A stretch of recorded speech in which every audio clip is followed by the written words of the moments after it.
Hello everyone.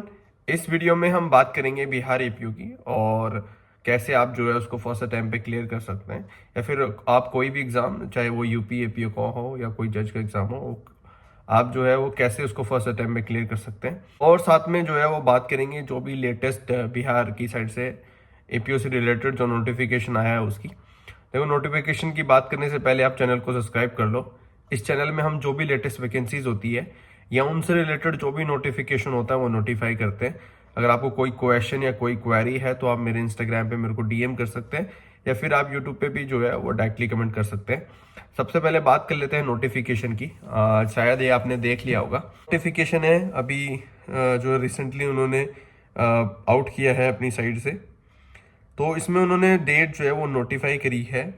अगर आप ये 10 नंबर देखेंगे जो कि एपीयू है, नंबर ऑफ पोस्ट जो है वो पहले भी इन्होंने बता दी है, 300 है। इन्होंने जो इनकी डेट ऑफ एग्जामिनेशन है जो कि प्री की डेट है उसमें नोटिफाई कर दी है, वो है 15/7/2026, यानी कि 15 जुलाई जो है वो इनकी प्री की डेट रहने वाली है। तो आपने जो है अपनी तैयारी शायद स्टार्ट कर दी होगी।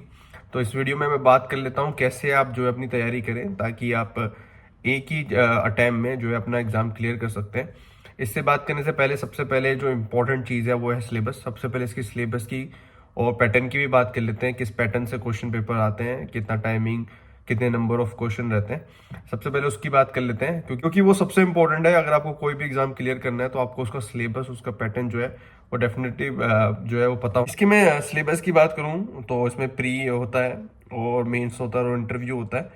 और इसमें जो प्री में है, प्री जो है वो दो पार्ट में डिवाइड है, एक प्रथम और एक द्वितीय में। जिसमें जो फर्स्ट पेपर है उसमें जो जनरल नॉलेज से रिलेटेड है वो क्वेश्चन आते हैं 100। एंड जो सेकेंड इसका पोर्शन है या पार्ट है वो है लॉ का, जिसमें 150 का होता है।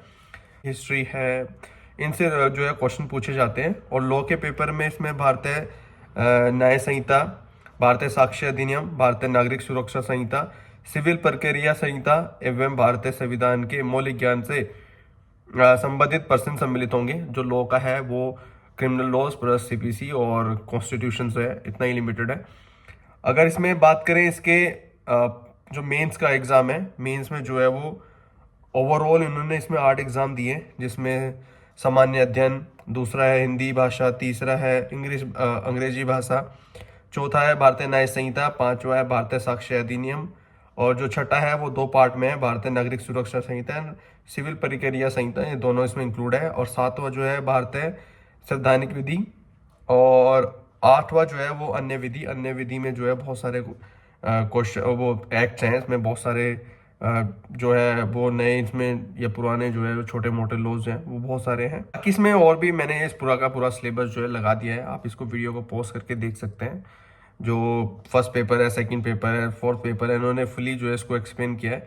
सेम जो है वो प्री और मेंस में जो है इन्होंने बता दिया है, और क्वेश्चंस बता दिए हैं कितने आएंगे, कैसे जो है वो पैटर्न रहने वाला है। अगर इसमें हम बात करें कि आप कैसे फर्स्ट अटैम्प्ट में जो है एग्जाम क्लियर कर सकते हैं, देखो सबसे पहले तो आपको सिलेबस का हर एक पोर्शन जो है वो कवर करना ही करना है। कोई भी पोर्शन जो है या कोई भी पार्ट जो है आपको छोड़ना नहीं है। हर एक क्वेश्चन आपके लिए इम्पोर्टेंट है, हर एक पोर्शन जो है इम्पोर्टेंट है।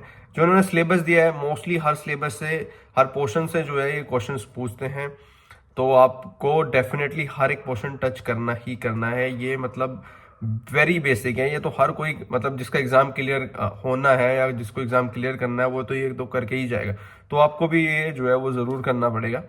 दूसरी चीज़ है, ज़्यादा से ज़्यादा आप जो प्री के क्वेश्चन है वो अटैम्प्ट करो, जितना ज़्यादा हो सकता है। कोई भी जो भी एक्ट्स है और उसके नंबर्स तो आपको याद होने चाहिए, चाहे वो पूछे या ना पूछे, मतलब आपका जो एग्जाम पैटर्न है उसमें पूछे ना पूछे, तो आपको नंबर जो है वो डेफिनेटली याद करने ही करने हैं।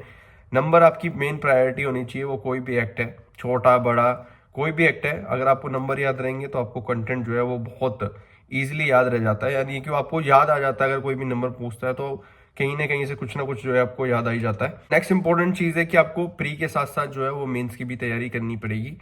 आप अभी से जो है रोज एक क्वेश्चन लगाइए, न्यूज़पेपर पढ़िए जो जनरल अवेयरनेस से, जो जनरल नॉलेज का आपका क्वेश्चन कवर करेगा।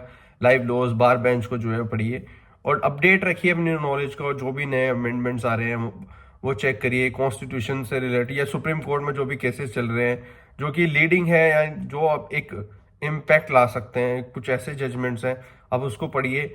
और जो इम्पोर्टेंट जजमेंट्स हैं जो रिपीटेटिवली पूछे जाते हैं, आप उसको थोड़ा सा समरी उसकी पढ़ लीजिए, मेन उसमें इश्यूज क्या थे वो पढ़ लीजिए, कितने नंबर की जज की बेंच थी ये पढ़ लीजिए, कब हुई थी, और उसके आसपास क्या मतलब इवेंट था वो पढ़ लीजिए।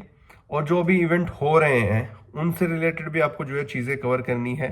सपोज करिए कोई भी एक इवेंट होता है किसी से भी प्रिवेसी से रिलेटेड, तो आपको उससे जो प्रायर केसेस हैं वो पहले कब डिस्कस हुआ, ये सब कौन सी बेंच थी, या कब जो है वो एक अथॉरिटेटिव जजमेंट आया, तो ये सब आपको कवर करना ही करना है।